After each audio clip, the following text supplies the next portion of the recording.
Welcome aboard EMIT Talks. On this episode, we dive deep into the essence of success. A quarterly summary of all the gems and diamonds of wisdom delivered by our previous three guests. From Nouran Gohar's quest to becoming world number one, to Karim El Naggar's automotive industry ingenuity, and Ken Allen's miraculous turnaround of DHL Global. They poured their hearts out to us, and we're delivering the essence of it to you. Join us as we take an even deeper dive into the minds of these success icons and learn invaluable lessons that only titans of their fields can offer. The Essence, powered by Butros Jewelry. Welcome to The Essence, EMIT Talks quarterly recap. We begin by diving deep into the concept of failure, as we believe no success comes without a little failure. Let's see what our guests had to say. Since the start, I failed actually because I started very old compared to other Egyptian girls. Like I started when I was 9.5.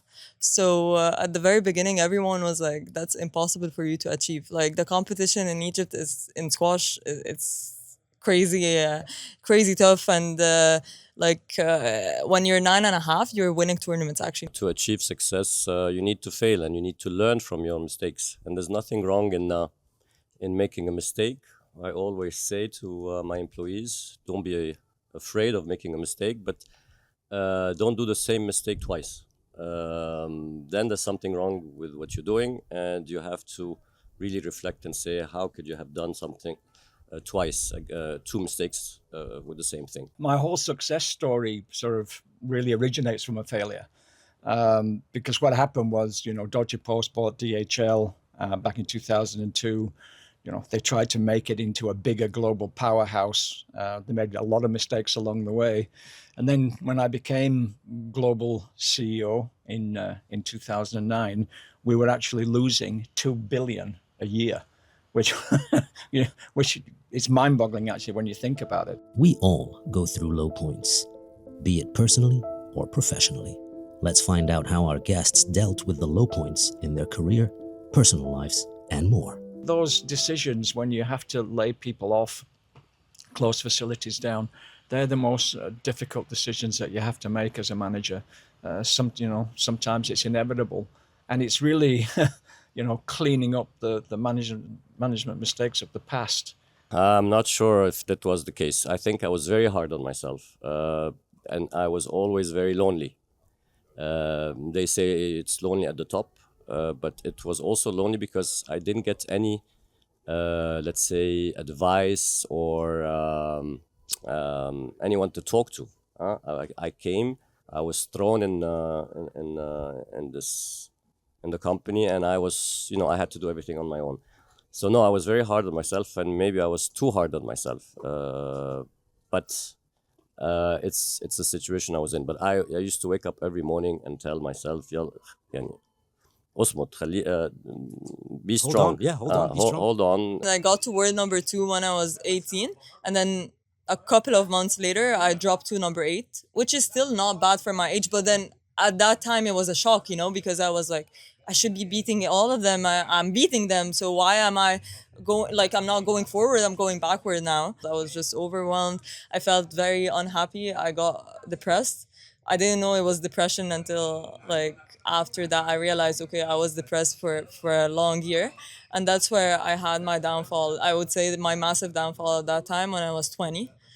And at that time I decided, okay, I don't want to pursue squash. I want to retire. Success is certainly relative. But what do our guests think success really means? Let's find out. It's not one thing. You cannot just pinpoint and say one thing. Like I said, it can be something very simple. A smile on your employee's face when he's achieved success in a job he's done.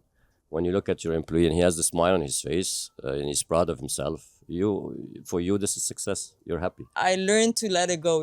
Just let it go. Do whatever you can.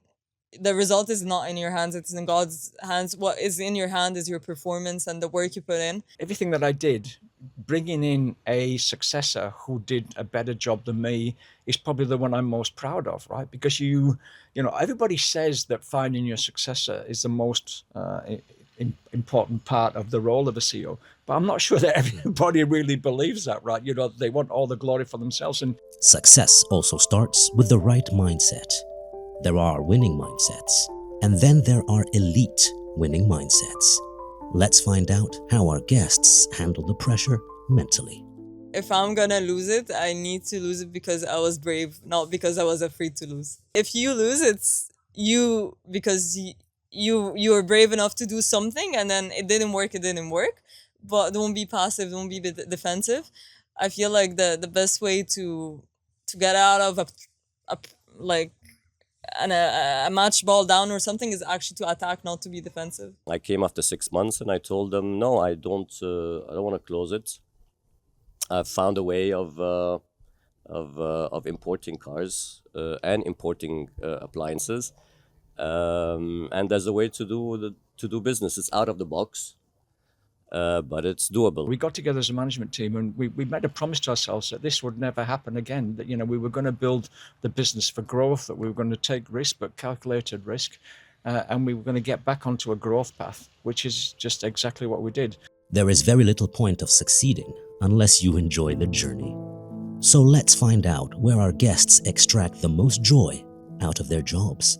The success is when you see the company growing, when you see that you're employing additional employees, and we're close to 1,000 employees today. So it's 1,000 families that you're directly supporting, and indirectly you're talking more than 5,000 jobs that you're creating. So this is the success. This is the beauty. The stress and the tiredness goes when you see the numbers, when you see like you say the market share, or when you see the smile on your employees' faces. This is the reward. I put all my heart in whatever I do, and I wasn't like not giving 100%. I was every single day, even if I'm tired, I'm giving 150%. So in that case, I was proud of myself. I learned to be proud of the work that I'm doing, not proud of the results that I'm achieving. We launched this thing called DHL's Got Heart, where we asked all our employees around the world, 100,000 people, are you doing anything in your community, to drive activities, charitable activities? And honestly, it's mind-blowing. And again, it brings tears to your eyes when you look at, what a courier or a customer service agent or a finance guy is doing in many countries around the world to help their society. And then, if they win the prize at regional level, we brought them to a global scenario where we could win even more. Adversity, something we all deal with on a daily basis. But how does a world number one, a global CEO, or an ultimate entrepreneur handle adversity? Let's find out. When I understood that I'm more than an athlete, and I could see myself as nearly a product, that I'm trying to develop, and it's like I want to have the new version, the better version. When I changed this perspective and this mindset, it just completely shifted the way I was even thinking on court. So it made me more positive in the way I'm going for shots, and I just feel like it took out a lot of pressure. I used to put a lot of pressure on myself, not because of anything, because I really wanted to achieve. I want to achieve more and more and more.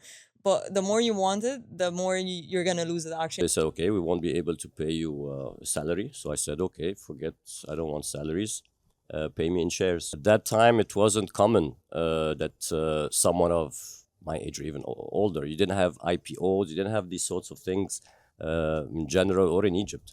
But I was very confident that I could do something there, and it succeeded. COVID happened, and there was big meetings at DHL, right? Okay, what are we going to do with the aircraft and the air network? Are we going to park it in the desert? We're going to do this and the other, right? So for the first 3 or 4 months, it was like that.